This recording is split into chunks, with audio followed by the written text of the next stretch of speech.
Origen y evolución de los derechos humanos. Pregunta, ¿cómo fue el origen y la evolución de los derechos humanos desde el derecho subjetivo al derecho natural y la escuela racionalista? Para comprender el origen y la evolución de los derechos humanos es necesario partir de que estos nos aparece como una construcción jurídica terminada, sino como el resultado de un proceso histórico y filosófico jurídico en el que progresivamente se reconoce el ser humano como titular de determinadas facultades y libertades y prerrogativas frente al poder.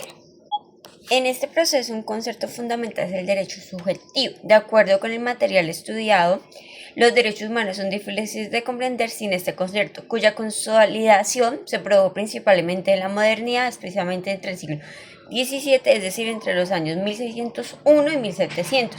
Aunque tuvo antecedentes temporalmente durante la Edad Media, la importancia del derecho subjetivo está que permite comprender el derecho desde la perspectiva del individuo, es decir, como una facultad que corresponde a una persona y que puede ser exigida o ejercida legítimamente, aunque la Edad Media, principalmente durante el siglo XIV y XV, todavía no existía una formulación plenamente desarrollada del derecho subjetivo moderno.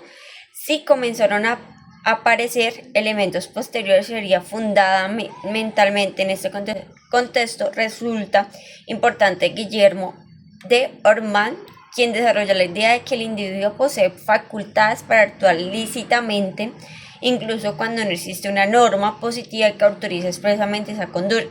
Así, la libertad empieza a concebirse como una esfera propia del individuo y como un límite frente a la autoridad.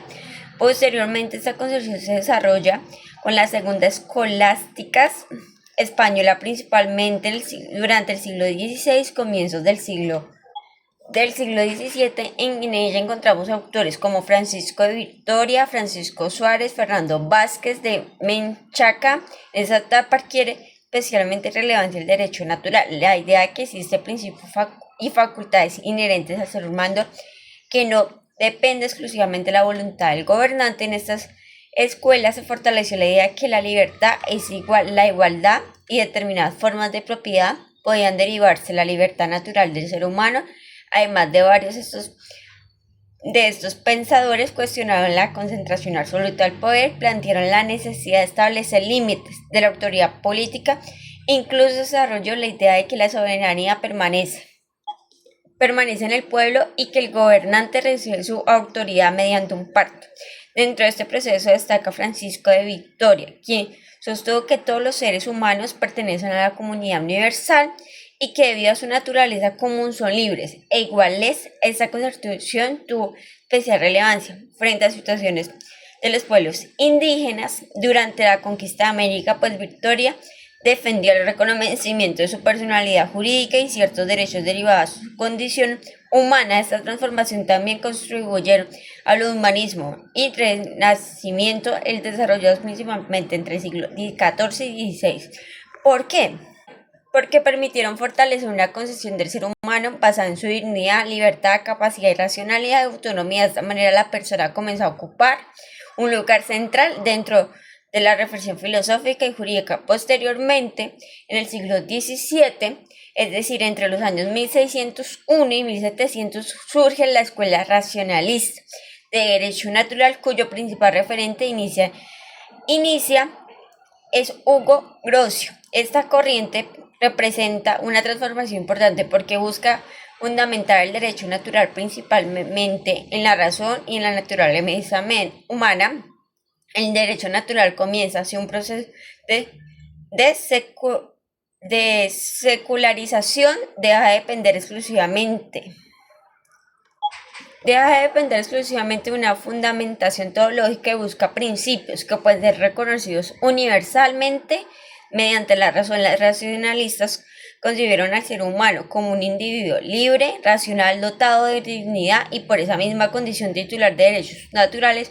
Hugo Grocio busca constituir un sistema de derecho natural con pretensiones universales. Sostuvo la existencia de principios que debían ser respetados por las diferentes naciones. Posteriormente, Samuel Pfaffendorfer, también durante el siglo XVII, profundizó la relación entre libertad e igualdad. Para la persona es un ser libre precisamente por esa libertad. Ningún individuo puede ser obligado por otro sin su consentimiento. Esta concepción contribuye a fortalecer la idea de que la persona constituye una fuente fundamental de derecho.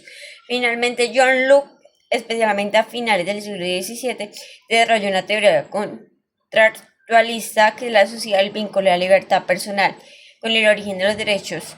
Su pensamiento contribuye a consolidar la idea de que el poder político no es ilimitado y que debe estar orientado a la protección de los derechos de los individuos. En conclusión, la evolución de los derechos humanos puede comprenderse como un proceso progresivo e individualización, fundamentación y limitación del poder. El derecho subjetivo permitió reconocer al individuo como titular de facultades. El derecho natural permitió fundamentar esas facultades en la propia naturaleza humana, y la escuela racionalista utilizó la razón para formular con una pretensión de universalidad.